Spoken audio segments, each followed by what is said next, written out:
દાહોદના લીંબડી ખાતે દર્શન પાર્ટી પ્લોટ ખાતે ડગબર સમાજનું સમૂહ લગ્ન યોજાયું હતું, જેમાં 28 જોડાના સમૂહ લગ્ન થયા હતા. ડબગર સમાજ દ્વારા આયોજિત ડીએસટી કમિટી દ્વારા છઠ્ઠો સમૂહ લગ્ન યોજાયો. દાહોદના લીંબડી ખાતે દર્શન પાર્ટી પ્લોટમાં સમૂહ લગ્ન, જેમાં વરકન્યા 28 જોડાનું લગ્ન યોજાયું હતું.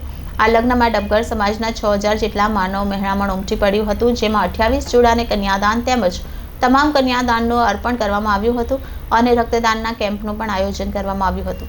આ આયોજનમાં વરઘોડો નીકળ્યો. તમામ વરરાજાઓને બગીમાં બેસાડીને લીંબડી નગરના તમામ રાજમાર્ગો પર વરઘોડો કાઢવામાં આવ્યો, જેમાં ડીજેમાં ઉલ્લાસ ઉમંગ સાથે નાચતા ગાજતા જોવા મળ્યા. આ સમૂહ લગ્નને વિવિધ ગામોની કમિટી બનાવી તમામ સભ્યો દ્વારા તમામ વ્યવસ્થામાં ડબગર સમાજના કાર્યકર્તાઓની કમિટી બનાવી તમામ આયોજન કરી આ સમૂહ લગ્નને સફળતા આપવામાં ખૂબ મહેનત કરી છે, જેમાં ડબગર સમાજનું ગૌરવ કહેવાય કે આટલું મોટું આયોજન કરી આટલા માણસોનું વ્યવસ્થા કરી આ સમૂહ લગ્નને સફળ બનાવ્યું.